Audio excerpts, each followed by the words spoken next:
একবার ডাক দিয়ে দেখো, আমি কতটা কাঙাল, কত হুলস্থুল, অনটন আজন্ম ভেতরে আমার। তুমি ডাক দিলে নষ্ট কষ্ট সব নিমিষেই ঝেড়ে মুছে শব্দের অধিক দ্রুত গতিতে পৌঁছব, পরিণত প্রণয়ের উৎসমল ছব। পথে এতটুকু দেরিও করব না।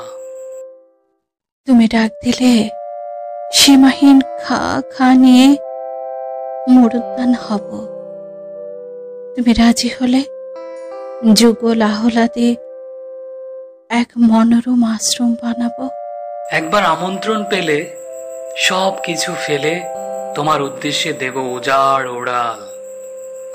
অভয়ারণ্য হবে কথা দিলে, লোকালয়ে থাকবো না আর, আমরণ পাখি হয়ে যাব। খাবো মৌনতা তোমার।